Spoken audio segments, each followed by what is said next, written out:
Good day mga beshies and welcome to my channel. So this is another day. This is actually my third vlog. So another day for us na magbanding tayo mga beshies. Okay? So this time, kakaiba naman yung vlog ko. So today we are going to cook. Yes! Magluluto tayo. Isang Cebuano dish. Actually, paborito ito ng mga anak ko at saka ng, of course, hubby ko. Tulungan ako sa isa sa mga anak ko, si Freya. Okay? Yay! Freya, thank you. I'm so happy na tutulungan mo ako sa pagluto ng chicken halang-halang. Ha? So, ready ka na? Yes! Okay, good. So, Freya, tell our viewers kung ano ang ingredients natin for our chicken halang-halang. Go! Do you have chicken? Chicken. May manok tayo. Next. Siling haba, Siling haba. asin, ahos, sibuyas, ginger, soy sauce, Ano to? bitsin, Okay. soy sauce, sukang puti, and chili powder. Okay, very And we have good. balls and chicken. Okay, ito yung mga equipments natin. Okay? So, manok. Actually, 3/4 to. 3/4 kilo ng manok yung binili ko. Then, siling haba, or sa Bisaya pa, siling espada. Okay? Then, asin, ahos sa Bisaya or sa Tagalog, bawang. In English, garlic. Okay? Then, small ata to na onion. And then, luya, pero hindi natin gagamitin lahat. Sobrang laki naman, di ba? Then, gamitin natin yung lahat. And vetchin, or monosodium glutamate, and MSG for short. We have, sa Tagalog pa, sa Bisaya, patis. Toy, look, toy patis sa Bisaya. But sa Tagalog, toyo. So, sa English, it is soy sauce. Okay, so pag nasa Cebu kayo, pag bibili kayo nito sa sari-sari store, hindi na naiintindihan or bakit naiintindihan ng iba, but usually patis yung tawag na dito. Sa Tagalog, it's yung patis, diba, fish sauce, so nag-iba talaga. Then kung gusto niyo medyo spicy, pwede optional na to, chili powder. Pwede din yung chili, yung talagang sili na kulikot or siling red, yun. Siling kulikot is yung maliliit na sili na red. So optional tong chili powder. So, and then we have suka. Sukang puti, sabi ng anak ko, kasi dito sa Cebu maraming suka. May suka sa coconut, may suka sa sugarcane. So, yun. Okay? Okay. So, kailangan din ng bowls para sa ibang ingredients. At saka, magkakat na tayo. So, anong una natin gagawin? First, we're going to slice siling haba. Okay? So, let's open this one first. Actually, yung eto, siling haba. So, pwede ninyo ubusin lahat, pwede din hindi, depende kung gaano ka-spicy ang gusto nyo. It could be mild spicy, or average lang, or very spicy. Today, average lang, kasi yung anak ko ayaw ng very spicy. So, paano ba to hihiwain? Okay, so ganito. First, kukuha tayo ng siling espada, and then, okay, Freya, pakikat, ganito yung pagkat mo.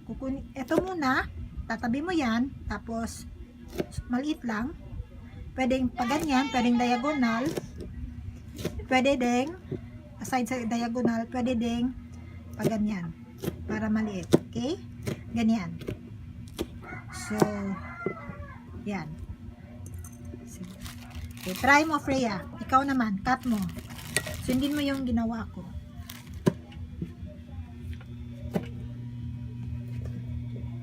So, ayan, nagkakat na si Freya. Medyo nahihiya lang siya. Okay. Anong nahihiya? Hindi na siya nahihiya. Okay, very good. Good job, Freya. Yun. Good job. So, eto. Yan. Very good. So, ganyan lang. Siling espada first. Okay? And then, if ever tapos na natin makatong lahat, cut natin yan. Eto na naman yung bawang. Pag nagkakat ako ng bawang, ginaganyan ko muna siya. Ito yung tips sa iba, yung nahihirapan na open, mag-peel ng bawang. Ginaganyan ko siya. Both ends, kinakat ko muna para mas madali. And then, yung mama ko dati ginagawa niya, hindi niya slice yung bawang. Ginaganyan lang niya.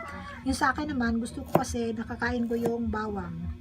So, dahil kinakain ko yung bawang, ginaganyan ko siya, I slice it.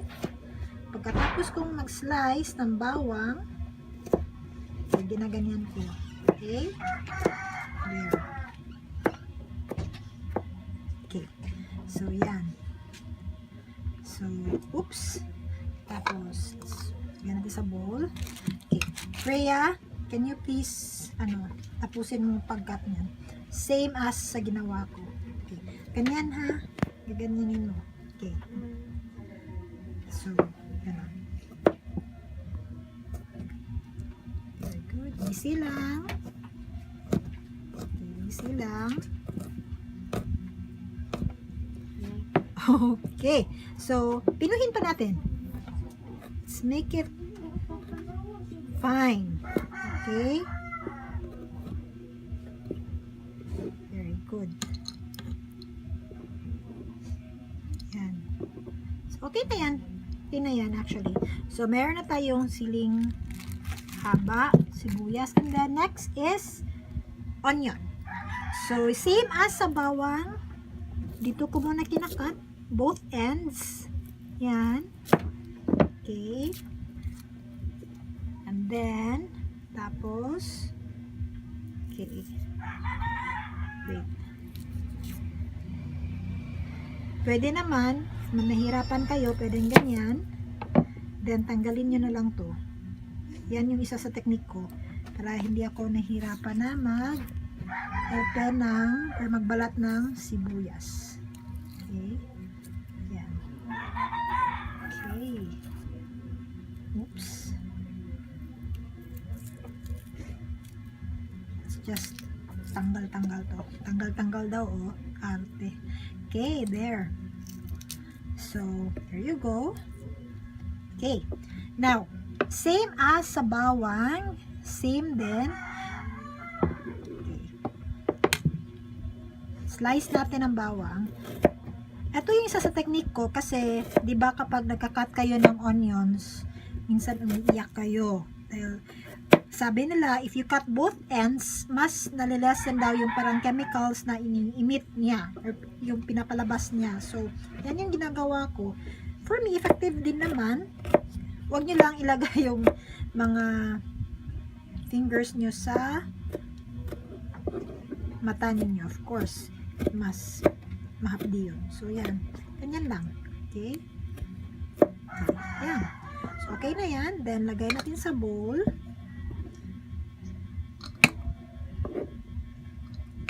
Okay, Freya, pakikat yung remaining onion.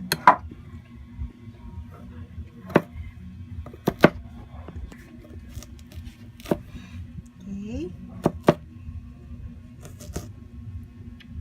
Next. Very good. Good job. Okay. So, very good, Freya. Salamat, anak. So, we already have our onion, our garlic, siling haba. So, tatapusin lang natin. We'll just finish all of this. So, tapos na nating nakat lahat ng siling haba. Okay. So, this is good for our 3/4 kilo na chicken. So, yung chicken part na ginamit namin ay chicken wings. There. Chicken wings. Pwede naman chicken thigh, chicken drumstick, or chicken neck. Mas masarap yung chicken neck kasi mas maraming fats yun. So, for today, chicken wings yung gagamitin natin. Okay? Any part of the chicken will do. So, now, yung next na ikakat natin ay yung luya or ginger. So, how do we cut this? Yung iba, ayaw lang gumamit ng ginger. Pero ako, gusto ko kasi mas mabango siya and at the same time, nawawala yung smell or anong tawag yung lansa? Basta yun. Yung smell ng chicken. So, how do we cut this? So, ganito lang. Same pa rin. Ang ganyan na pagka-cut. And then, para siyang julienne. Yung ganyan. Julienne cut yung tawag nila yan. Tama ba? mga shafts, mga Cokes Julian cut, yung pag ganyan, parang pahaba. Yan, okay?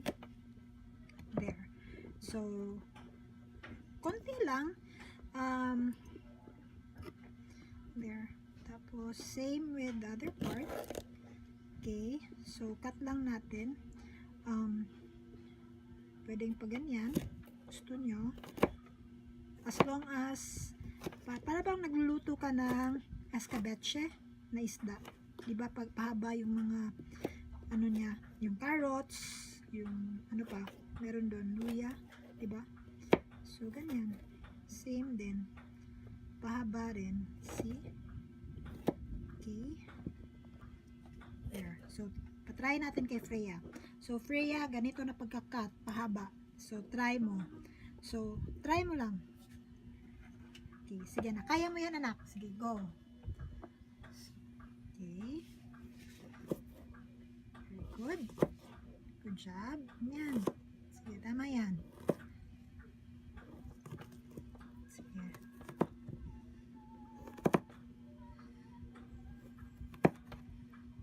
Okay. Tapos, yan. Ay. Okay, very good. Tapos, anahin mo yan. Sige, pahaba. Sige. Arrange mo muna, okay? Very good. Sige, slice. Yung pino. Para hindi ka mahirapan, ganito anak. Yung technique. Eh. Sige ka na bala. Tingnan mo si mama. Tingnan mo. Kapag gumawa ka ng kutsilyo, dapat ganyan. Tapos, hawakan mo to pag ganyan. Kasi, kapag ganyan ka maghahawak, walang strength, walang force. So, may the force be with you. Joke. Okay. So, ganyan. Tapos, dito ka. Cut mo pa ganyan. Okay. And then, yan, di ba? And then, hawakan muli dito. Kasi ito dapat magiging guide mo. So, ganyan. Ganyan. Okay? And then, ito naman. Okay? Dapat ito yung guide mo, ha? Yung dito mo. Pag ganyan. Tingnan mo yung kamay ko. Oh, see? Okay. There. Okay? Tama naman yung ginawa mo pahaba. Okay? So, very good. Good job. So, there. Tapos na tayo sa mga ingredients natin. So, next step, magluluto na tayo ng chicken halang-halang. I'm sure excited na kayo kung paano ito lutuin. Okay? So, magluluto na tayo. See you!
Okay, so luto na yung chicken halang-halang natin. So, let's see if masarap ba talaga yung halang-halang na niluto namin ni Freya.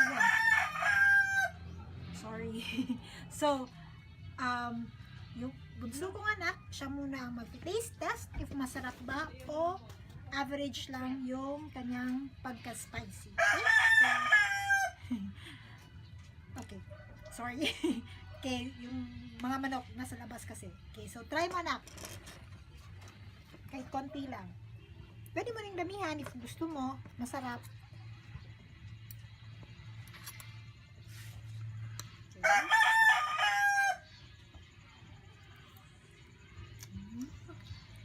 So, anong masasabi mo? Masarap? Sarap. Very good. Okay. Okay, so Freya, try. Try mo.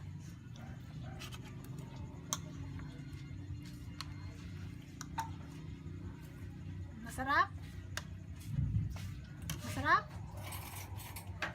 Ano masasabi mo? Masarap? Masarap. 99%.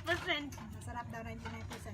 Okay, so thank you for watching. So I hope you enjoy, guys. So please, if you enjoy this cooking vlog for today, leave a comment, then click like, share, and subscribe. Don't forget to leave your comments below, and I'm going to put the ingredients tapos procedure below. Okay? So thank you so much. Thank you for watching.